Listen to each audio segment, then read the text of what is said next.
আসসালামু আলাইকুম everyone. Cook with Arpa চ্যানেলে আপনাদের সবাইকে ওয়েলকাম।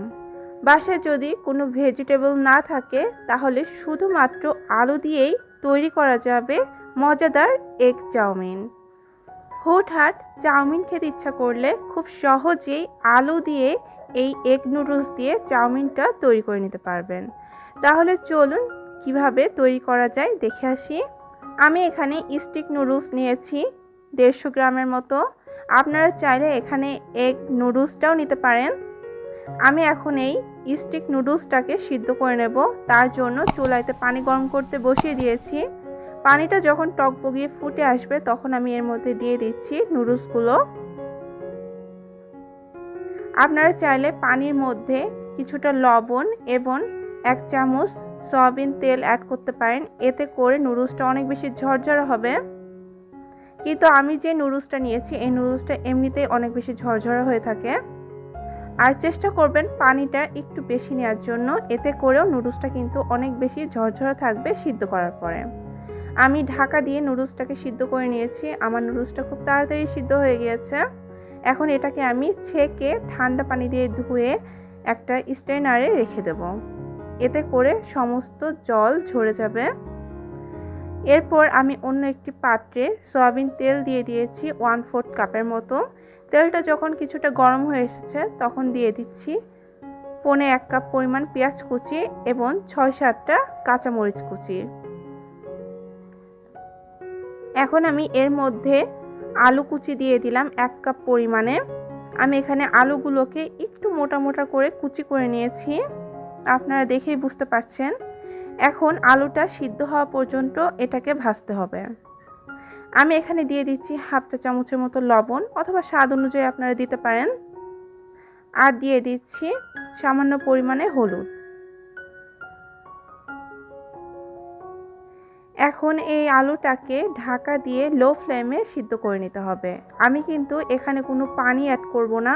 আলু থেকে যে পানিটা বের হবে সেই পানিতেই আলুটা সিদ্ধ হয়ে যাবে।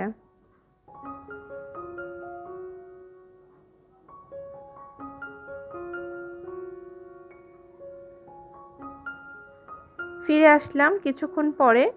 আমার আলুটা এ পর্যায়ে সিদ্ধ হয়ে গিয়েছে।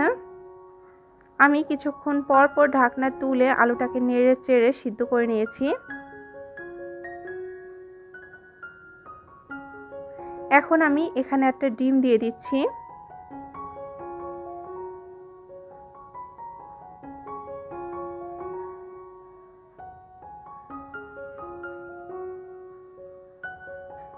আপনারা এখানে একটা অথবা 2টা ডিম অ্যাড করতে পারেন। আমি এখানে একটা ডিম দিচ্ছি।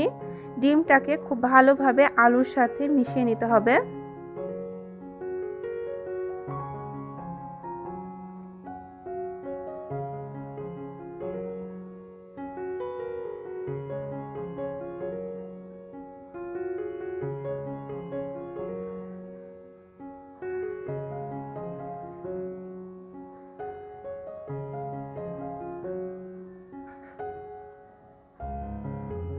আমি এখন এখানে দিয়ে দিচ্ছি 1 চিমটি পরিমাণে গোলমরিচের গুঁড়া।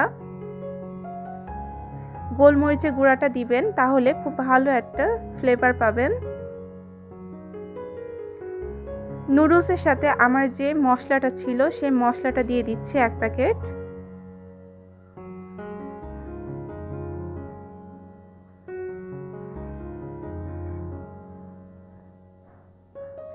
আমি এখানে সয়া সস দিয়ে দিচ্ছি 1 চা চামচ পরিমাণে।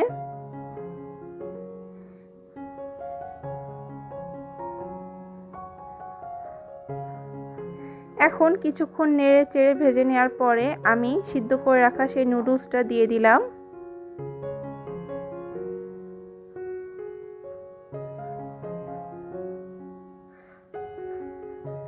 এখন এই নুডলসের সাথে আলুটাকে 2-3 মিনিটের মতো ভেজে নিলেই তৈরি হয়ে যাবে আমার মজাদার এগ নুডলস বা এগ চাউমিন। এই তো আমার চাউমিনটা হয়ে গিয়েছে। এখন এটাকে আমি সার্ভ করে নেব। এই তো আমি আমার এগ নুডলস দিয়ে চাউমিনটা সার্ভ করে নিয়েছি। খুব সহজে যখন খুশি তখন কিন্তু নুডলস দিয়ে এই এগ চাউমিনটা তৈরি করে নিতে পারবেন। বাসায় যদি কোনো ভেজিটেবল নাও থাকে, শুধুমাত্র আলু দিয়ে এইভাবে তৈরি করে নেবেন, ইনশাআল্লাহ ভালো লাগবে। এটা কিন্তু খেতে খুবই ভালো লাগে আমার তো যখন খুশি তখন, বাসায় যদি সবজি নাও থাকে, এভাবে হুটহাট তৈরি করে খেয়ে নিই। আশা করছি আমার আজকের এই চটজলদি রেসিপিটি আপনাদের ভালো লেগেছে। ভালো লেগে থাকলে অবশ্যই একটা লাইক দিবেন। আজ তাহলে এখানেই বিদায় নিচ্ছি। আল্লাহ হাফেজ।